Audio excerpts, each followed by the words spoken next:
We remain steadfast in our commitment in delivering local news that matters, stories that inspire, enriching the lives of Filipinos in the Philippines and across the globe. This is your GMA Regional TV. Buong puso para sa Pilipino.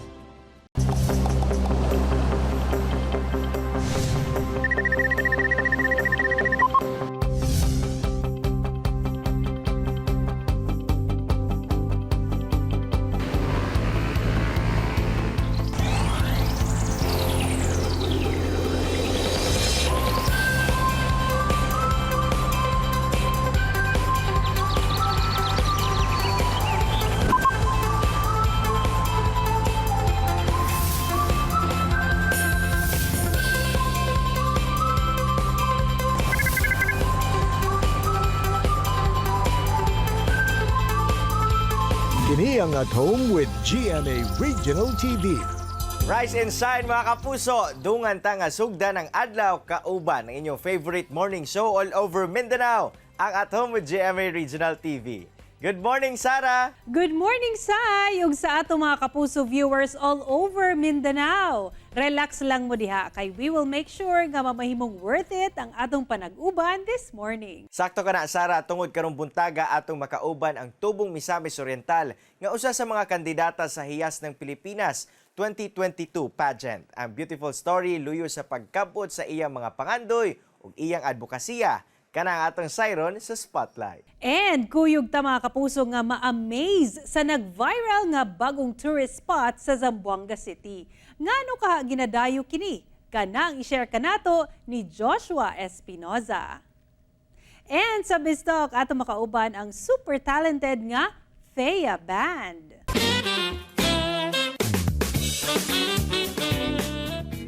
And we're back mga kapuso. Ug this morning dinhi sa Biztalk ato makauban ang usa ka sikat nga banda sa dakbayan sa Davao. Walay lain kundi ang Thea Band. Good morning and welcome sa At Home with GMA Regional TV. Pwede ba ninyo ipaila-ila ang inyong kaugalingon? And syempre may balaon sa ato mga kapuso ang inyong tagsa-tagsa ka role sa inyong band. Hello everyone! Good morning, Ma'am Sarah. Hello mga kapuso viewers. Ako di ay si Teo Petogo, ang bokalista ng bandang Thea. Ako din ang si Ronald Tubio, gitarista sa banda. Jasper Pala, drummer.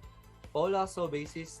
Ayan. So, kanusa o giun sa pagbuo ang inyong banda? O nganong kini ang napili ninyo nga pangalan sa inyong banda? Nag-start kami since 2000, na-meet kami ni Toby 2013. And then Japax I think 14 and then Jasper is 2000 or 2016. So actually I was a solo artist before and Thea was Thea Petogo before. So other than me and Toby met sa isang bar and then we decided to make a duo na banda. So from then on, naghanap kami ng iba't ibang mga kabanda as well. So from Toby, nakilala Toby si Japax, then Japax nakilala namin si Jasper.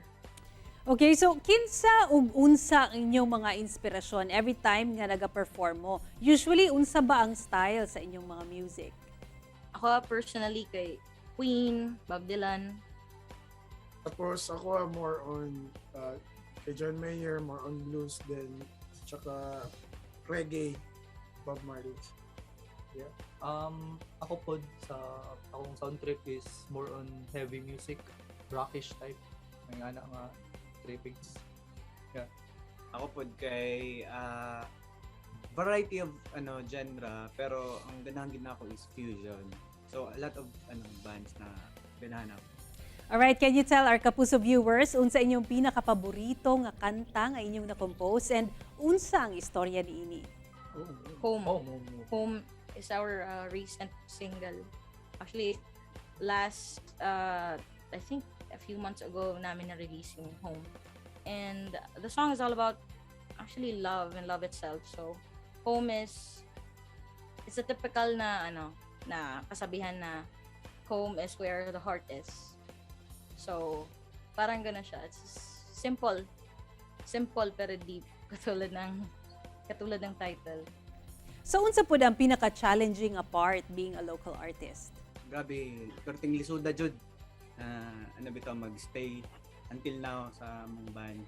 Pero ano man jud, like before pa mi nabuo, like tungod kay nag-align among stars ba before pa pandemic, we know na usa among heart.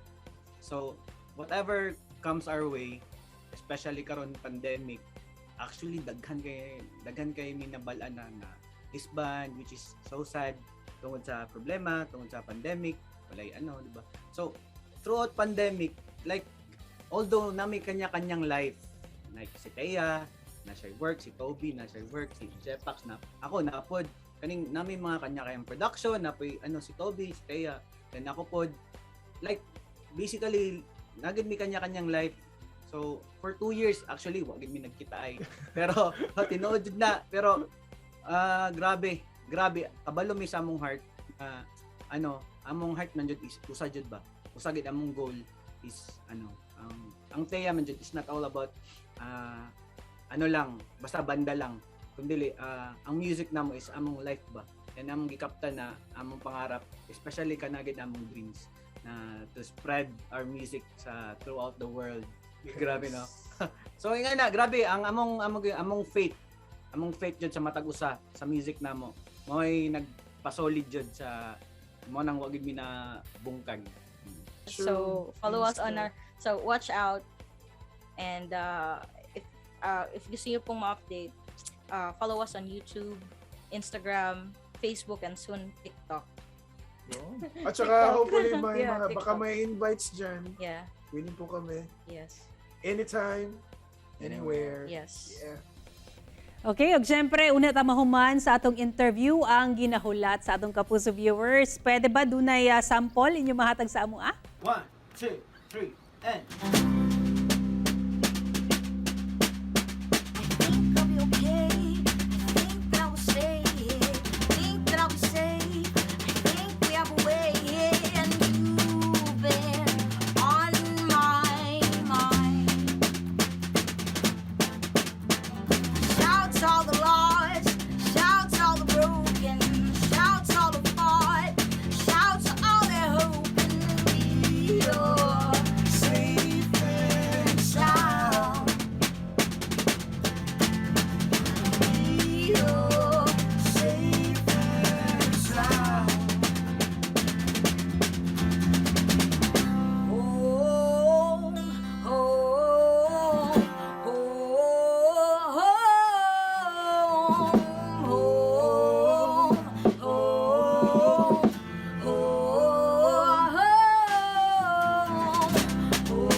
Ayan, o di ba pampagana mga kapuso. Daghang salamat Thea Band sa inyong panahon nga gihatag kanamo dinhi sa At Home with GMA Regional TV. Good luck and stay safe. Daghang salamat. At Home with GMA Regional TV. Thank you. Thank you. Thank you, kayo. Thank you. Stay tuned mga kapuso, mabalik pa ang At Home with GMA Regional TV. Kini ang At Home with GMA Regional TV.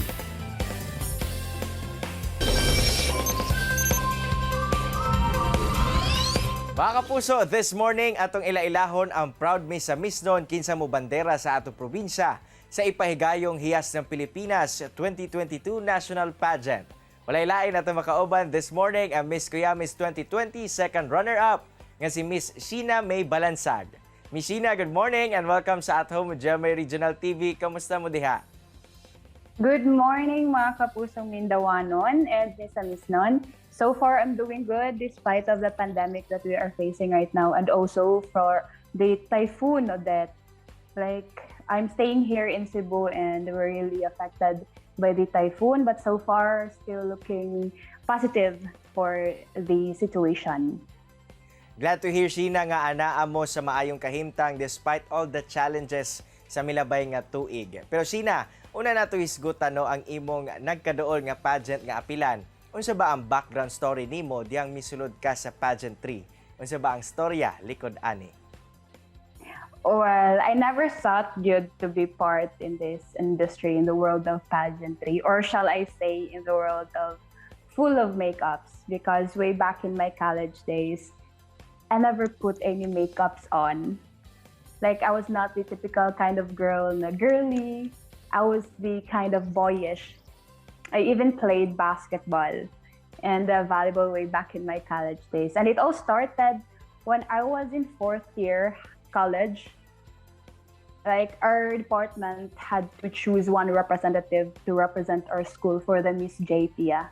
Since I was an accounting technology student, so my friends and my classmates really pushed me to screen for fun. And so I said to myself, why not try it? So I gave it a shot, and luckily I was chosen to be the representative of our school. And somehow the Miss JPIA sets as the stepping stone for me. It opened a lot of doors for me in the world of pageantry.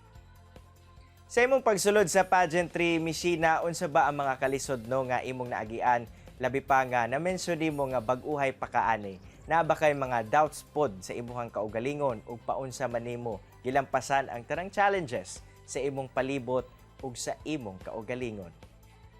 Oh, well, yes, I really do have a lot of challenges in the starting of my pageantry. Many people were doubting me because I'm still a newbie in the industry pa.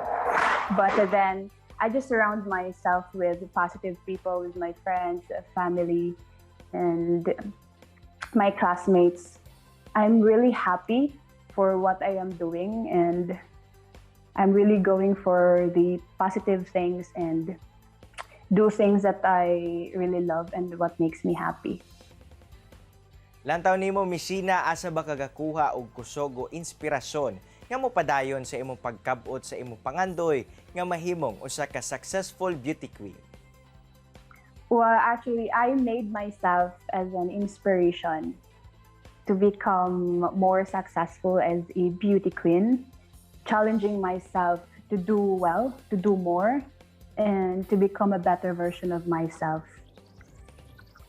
Karon tuiga, Miss Sheena, nakatakda kang moapil sa Hiyas ng Pilipinas 2022. What are the preparations that you are doing right now for the said pageant?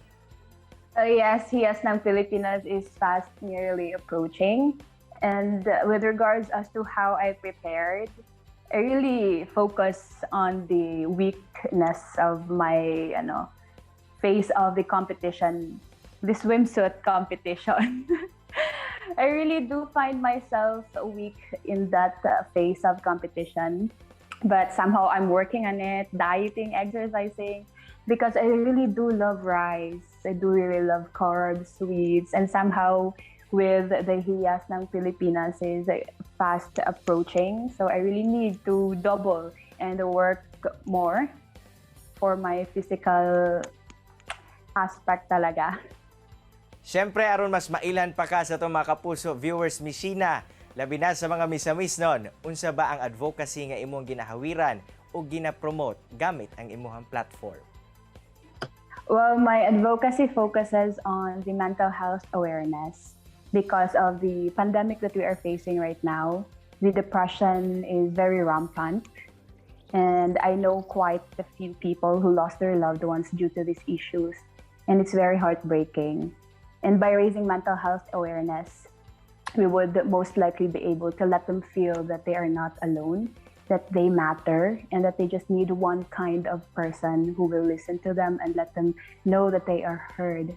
And we should always remember that our mental health really matters, and it's very important in our lives, as it really affects our lives also. Sanglit nagkadool na gayod ang pageant nga imong apilan, Miss Sheena. Let's invite our kapusog Miss Nons to support you on your future endeavors. Hello, Kapuso Miss Nons. I am inviting you to please support me on my journey for the Hiyas ng Pilipinas 2022. Please do follow our page on Facebook and on Instagram, Hiyas ng Pilipinas, for more updates. Thank you so much. Daghang kayong salamat, Miss Sheena Balansag, sa imong oras nga gihatag dinhi sa At Home with GMA Regional TV. All the best kanimo og sa imong journey as a beauty queen. Thank you so much po.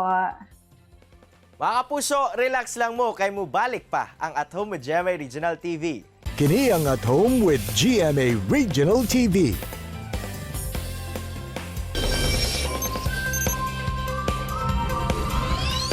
Mga kapuso karong buntaga ato makauban ang organizer sa viral nga picnic services sa View Deck sa Zamboanga City nga si Joshua Espinosa. Good morning, sir, and welcome po sa At Home with GMA Regional TV. Kamusta po? Hi everyone, may adlaw. I'm Josh. I'm a college student and the owner of Sunset Cafe. Sir, paano po ba nagsimula yung picnic services ninyo? Well, so Sunset Cafe actually started April of last year.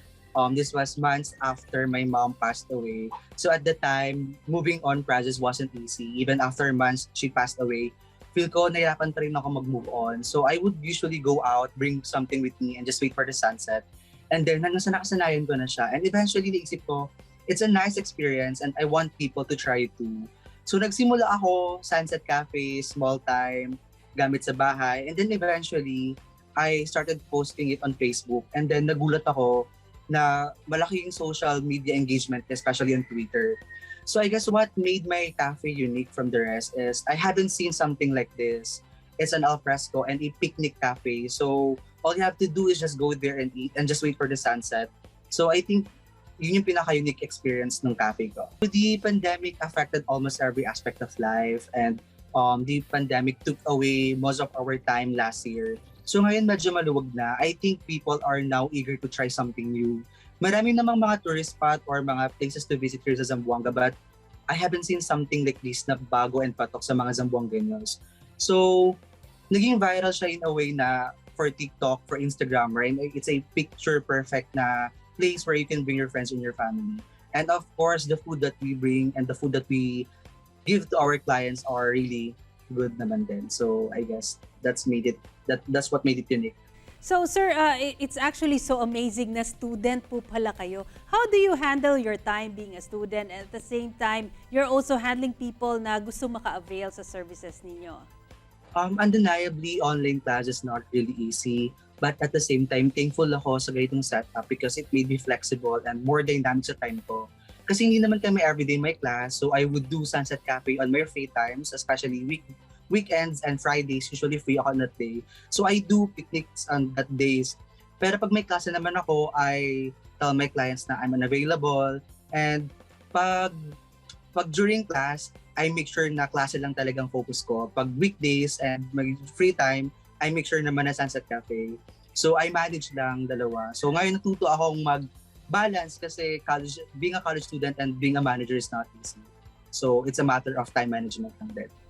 So sir, what is the significance of sunset in your life? Bakit ito ang focus ng team ng picnic services na ino-organize ninyo? So I would like to take the pandemic as an inspiration for this business. During the first quarter of the pandemic, life wasn't easy. So in connection to the sunset, no matter kung gaano ka pagod, kung gaano ka tiring yung day mo, gaano ka exhausting, gaano ka magulo, at the end of the day, we always look forward for the sunset, which is the pinaka-nicest part ng day. So I want people to experience that feeling na regardless kung gaano ka stressful yung day mo or no matter how hard life is, you always look forward into something beautiful. So that's why I named my cafe Sunset Cafe, because it's literal, Sunset Cafe. It's just 2 hours of your time and you just go there and just keep in touch with the nature. So I think that's the idea and the main inspiration of Sunset Cafe. So sir, so far, ano po yung pinaka-memorable na experience dyan sa ginagawa ninyo? Pinaka-memorable na experience, I guess, during the proposal. Of course, proposal is something that this couple, they will always bring with them pagtanda nila or something that they always treasure. So the preparation wasn't easy, nakaka-pressure, but very fulfilling and very satisfying upon seeing the guy na lumuhod and the girl finally said yes. And to be honest guys, the sunset by that time, super perfect siya. So wala akong ibang ginawa that time kundi umiyak and just witness na kung gaano ka-perfect yung time na yun. And until now, I guess, yun yung pinaka-perfect and pinaka-unforgettable experience ko so far sa Sunset Cafe. But this year, I'm looking forward for more experience and memories to create with you guys. Okay, so any message na lang po sa ating Kapuso viewers na gusto po ng mga unique na services? My message is primarily for my fellow youth. if you guys want to try something new, or if you guys have something na ginagawa niyo, and if you think you can make money out of it, then try. There's nothing wrong with trying. And please do not be afraid to take the risks.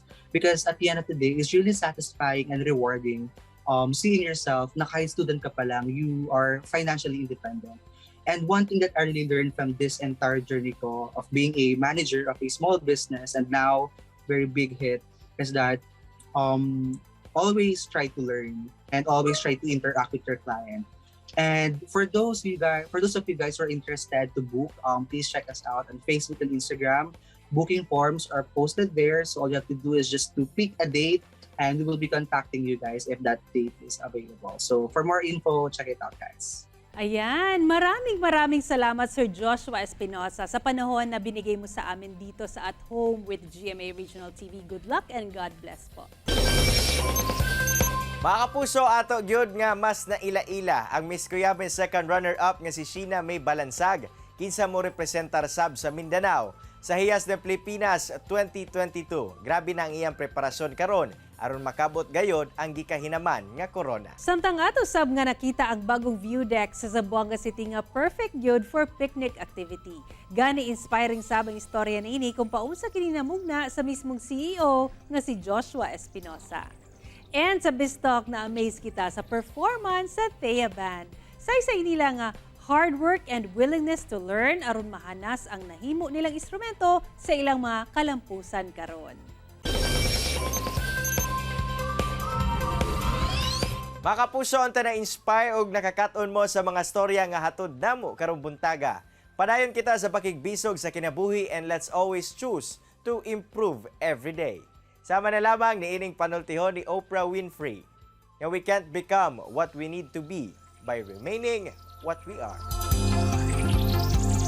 Mga kapuso, makita pagbalik ang atong episode pinagi sa pagbisita sa www.gmaregionaltv.com ug ayaw kalimot na mag-subscribe sa official YouTube channel sa GMA Regional TV. See you tomorrow mga kapuso. Remember, always be hopeful and always smile. Ako si Sara Hilomen Velasco. Kinisab si Cyril Chavez. Buong puso para sa Pilipino.